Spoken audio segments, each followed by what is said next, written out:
With just 3 rallies left before the end of the championship, Italy is the venue for the San Remo Rally. It unites many of the factors that make up successful WRC events: fabulous roads, wildly enthusiastic crowds, and an incredible backdrop.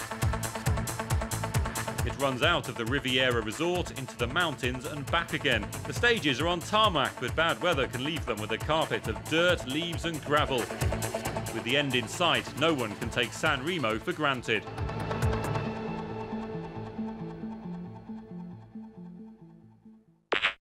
Hello there and welcome back to some more WRC. Today we're continuing on Let's Play. This is episode 11. In today's episode we are taking a look at the Italian rally, which is going to be a mostly tarmac rally once again. Let's go ahead and get into it. Alrighty, here we are, stage number 1, Italian rally. Again, to be fair, on the actual loading screen it looked like it was a mixed surface rally, but I believe this actually is just a tarmac rally, basically like Spain, but on slightly less complicated roads, I guess. Either way, first time back in the Impreza in a couple of days. It's actually been, I think, about a week or so since I last recorded one of these. And actually now, going back to it, these are actually starting to go up on YouTube now. So they've had, I think, episode 4 went out today as of recording this. I'm recording this technically Friday morning, but let's just say Thursday night. So yeah, episode 4 would have gone out, and yeah, people seem to be enjoying it. I'm glad the reception to it has been as positive as it was.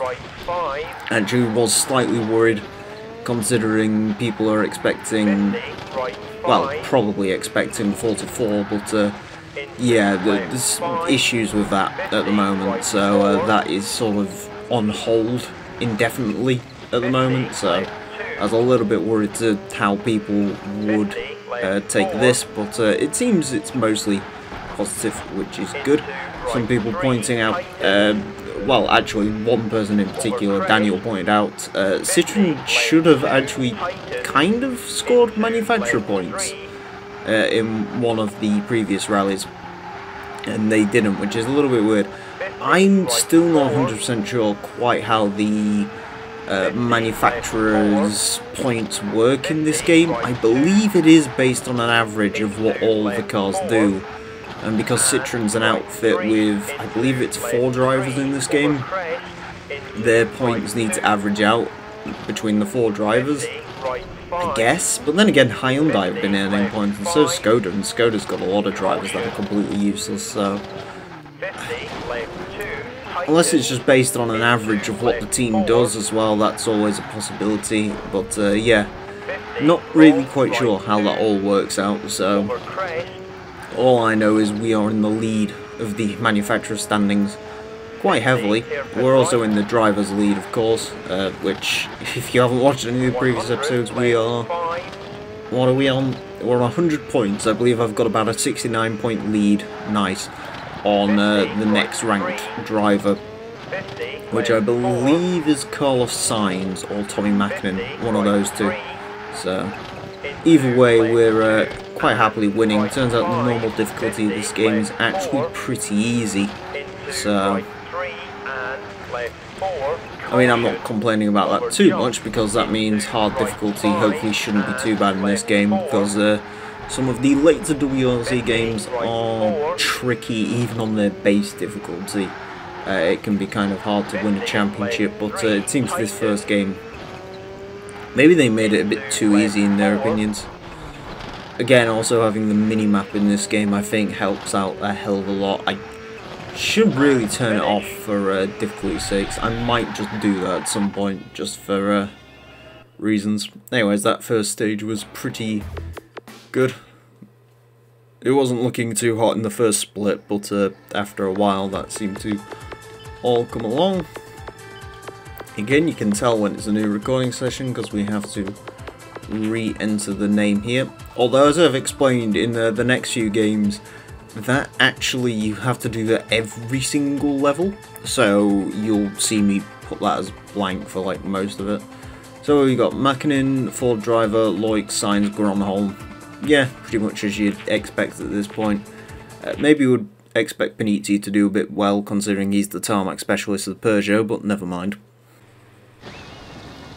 Alrighty, the next stage has opened up, and we are a lot of rain, apparently, in the skies of Italy at the moment. Also, apologies if you heard the fan at the first bit of that. It's still quite hot here, coming up to the end, well, it's actually the final day of July, as I record this. Hopefully temperatures in England start to get cooler at this point, because I can't stand the heat. I've been over this before. I'm not someone who enjoys heat in the slightest. I don't know about anyone else in the audience, but yeah, I personally, I am horrible when it comes to heat. So yeah, there's also a window open, so if you hear the passing wind of a car going past, that's why you hear that. Although 2 AM, most of them are probably drunk drivers. God, that was a crap first stage, and we're still like not even that. I mean, Mackinnon's only just beating us through there. So yeah, this game on normal difficulty is really very easy.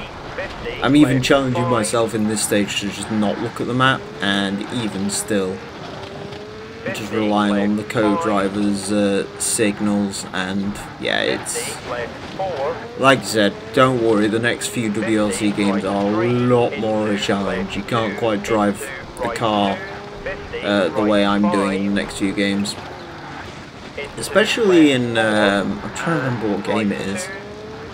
I think it might be one of the later games, not WRC, maybe WRC4 actually. I think in 3 and 4 the cars are pretty fragile in those as well, so well as in this game, and I believe it's also in WRC2 as well. To get any damage on a car, you need to... I like how I'm trying to speak badly about damage as soon as I do that, but yeah, no. Damage in the next few, in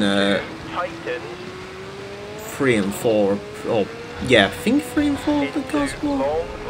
I know in WRC2 you actually have to, the service intervals are actually changed based on how far you, or what difficulty you select.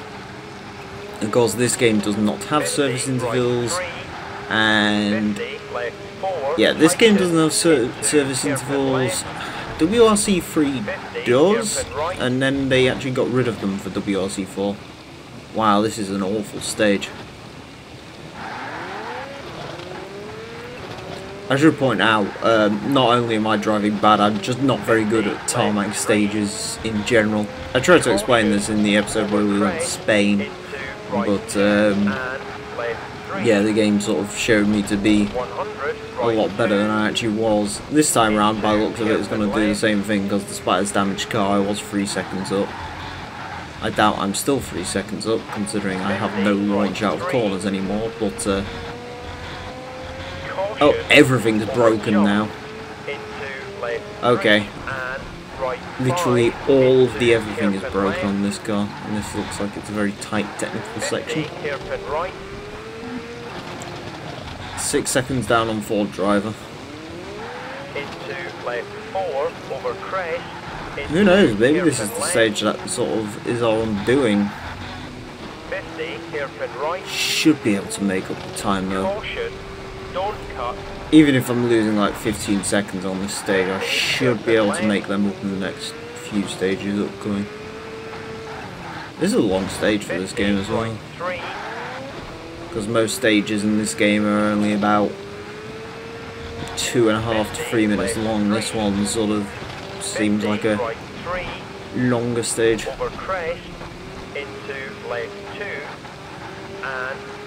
As soon as we're going downhill, things should be a lot better.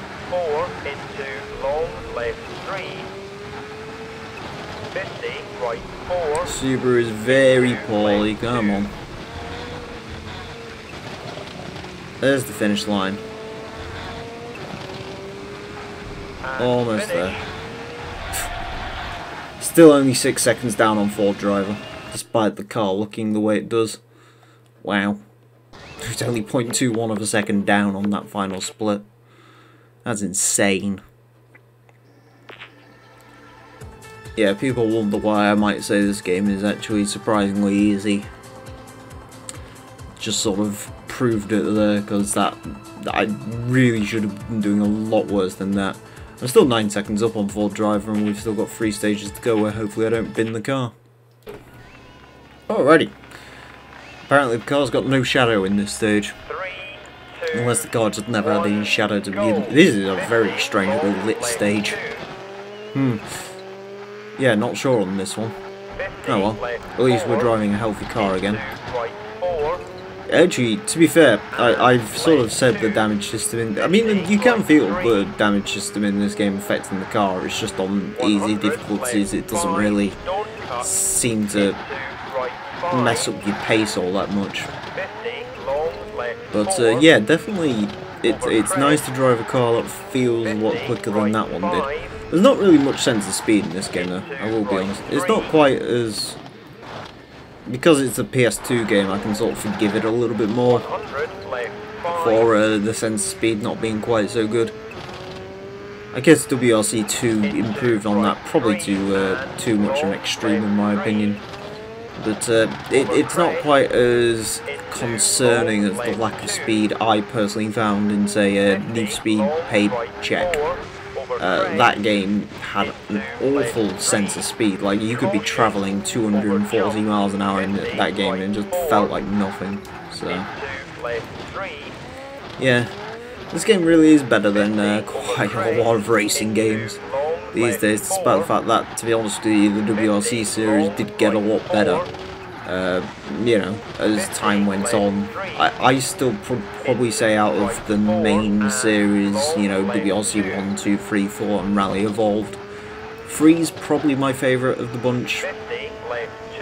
Just in terms of its gameplay, I think the handling in 3 is really good. In 4 it's pretty darn decent as well, but the problem with 4 is it has a lot more extra sort of bells and whistles attached to it. I really don't like the Pro Driver Challenge in WRC 4, which I'm going to have to play through, but I just hate that mode because it just seems really boring and unnecessary, considering you can just jump into the WRC car and whatever anyway. So I should point out, I wouldn't do it, but I need to do it to get some unlock points to go ahead and get myself a Super 1600 car in that game. So, but yeah, Rally Evolved has some really interesting ideas. It's just the handling of that game feels a little bit off. That is not a left, sir. Unless he's referring to this corner. The pace notes could be ahead of...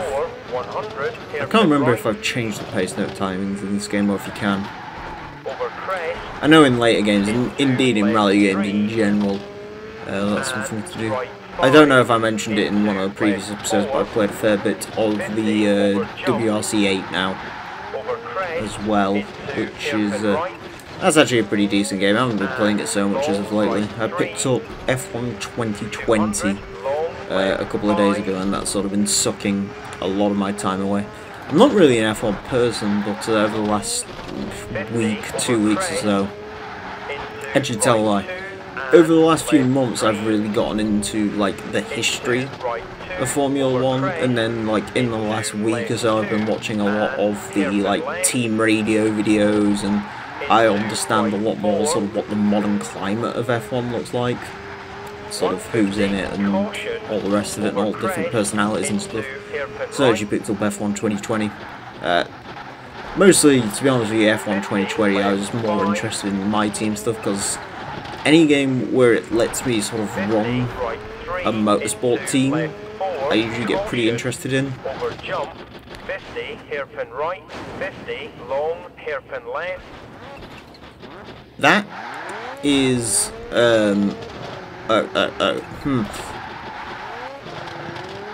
okay, let me keep that corner cut. That was a insane corner cut. Anyways, yeah, I was interested in the My Team stuff where you basically get to build your own car and build the team and stuff like that, and that's all pretty fun and good stuff. I like that stuff a lot. So, oh no, we got beaten by Mackinnon. I've actually been beaten on all the stages, so... Well, actually, no, the first stage I won pretty handily, but the second and third stages I've actually been beating on. Mäkinen was actually relatively quick in that stage. I'd say relatively. Still doesn't really matter. Oh wow, he's full driver. Oh wow, he really did drop back on that stage, okay. Mäkinen, Solberg, Sainz, Driver, Loix and Grönholm. It seems like it's just sort of us competing up here. And then all the Peugeots are apparently there, but yeah, everyone else is kind of... Jesus is 7 minutes behind. Tragic. Stage number 4, helicopters in the sky. 3, 2, All these Italian stages have actually been pretty long so far. We've had sort of 2 back-to-back 4-minute ones. I'd actually know if this one was a long one too if I actually bothered to look at the actual length of the course, which of course I didn't. But this is probably our most challenging rally so far in terms of overall pace and the length of the stages. And also again, just to reiterate the fact that I'm not a fan of tarmac rallies. It's kind of interesting in this game, because obviously the whole thing with these WRC games is they follow the main WRC calendar for the year. So it's literally as the stages would happen in real life, that's where they happen in the game. Which in this game is not an issue, because I think the stages here are pretty, well balanced. Monte Carlo, Sweden, goes straight into Portugal, which is an old school gravel rally, then Spain's another tarmac one, and then it's sort of a load of good old gravel rallies, which are my sort of bag. But in the later games, more specifically WRC 2 is sort of the one that comes to mind for me, but actually pretty much all of them beyond Rally Evolved, or aside from Rally Evolved, they all sort of offer, for me personally, my more challenging stages right at the start, or the most challenging rallies right at the start for me personally. So yeah, it makes it a little bit sort of trickier in terms of an LP sort of status. Sort of early on, I sort of get my arse kicked quite a fair bit in the championship because I'm not quick at Monte Carlo. Sweden is very often the second round, which is fine. I can pull some stuff back on there. But then the next sort of round 3, round 4 are usually at some awful... There'll either be a tarmac rally or just a really awkward gravel rally. I'm more thinking WRC 4, the Rally of Mexico is one I really don't get along with. Because that's a very bumpy, technical sort of gravel rally. Well, I say technical, it's a fast gravel rally with a lot of technical sections in it, which I'm not a fan of. I'm not really good on the fast stages. I'm more, for me personally, I am much better at sort of slow, medium speed stages, stuff like that. That sort of have a few sort of complexities and stuff, because that's where I can really make some time up. Some of my favourite rally stages, in case you are curious, I like New Zealand in most of the games. It's usually a pretty good one. Australia I can be good at, but Australia I often get lost in the trees. Or can get lost in the trees depending on which stage it is, so... What am I on about? Oh yeah, best stages. Sweden, I like all the Stowe stages, they're sort of my specialty, if you will. But I'm just trying to think. I'm not that much fan of Finland, because Finland's quick. Who we got there? Mäkinen, Sainz, Loix, Ford driver, Giles, Panizzi. Panizzi moves into 6. Stage number 5, I'll continue this conversation, and hopefully make a bit more sense. Okay. Ooh, night stage. For our final stage here in Italy. So I guess continuing on, I actually had a quick look up at the sort of later games because I've actually written down sort of which stages are where, which I was going to do for this game, but I never bothered to play through it again. Apparently playing through this on normal difficulty now, I didn't really need to, but yeah, in terms of sort of favourite rallies from me personally, I really like Greece. Greece is a pretty good one because that's sort of old school tarmac rally. Rally of Great Britain I can be pretty good at depending on sort of the stage. Australia, like I said, usually is a pretty good bet. Australia is usually a pretty easy rally, as long as you don't get into those sort of super fast sections with trees and stuff like that. New Zealand, by extension, is usually a pretty fun one as well. In these games, Rally Turkey I quite like a lot as well, because that's sort of a mixture of terrains with, you know, some technical sections in it. And as much as I don't like tarmac rallies, I do actually quite like Germany. Germany is always a good fun rally for me, because I think I'm pretty good at Germany. It's sort of a very simple rally, a lot of sort of quick hairpins and stuff like that. I kind of like that sort of stuff, so it kind of feels like driving through a proving ground or something of the sorts. But for the most part, stages I don't like. Spanish rally I'm usually awful at. French rallies in these games I'm not usually very good at. Monte Carlo I don't like, because again that's sort of tarmac. But I'm just trying to think. Argentina Argentina in sort of dirt rally I'm awful at in 2.0, but I can have some fun with the Argentinian stages occasionally. Finland depends on the game, but I'm usually not much fan of Finland because it is very fast sort of split-second reaction stuff, which I'm not good at.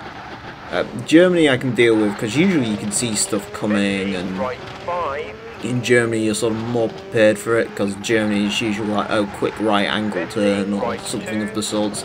Whereas in Finland it's like little adjustments and jumps as well, which I don't like. Don't get me wrong, on TV it looks spectacular. So I like it as a spectator sport, but in terms of actually driving it, it's not something I'm a fan of. That goes for pretty much all these rallies though. I can imagine actually watching them and watching the highlights of them and stuff is really fun, but the actual sort of driving of them and stuff like that I'm not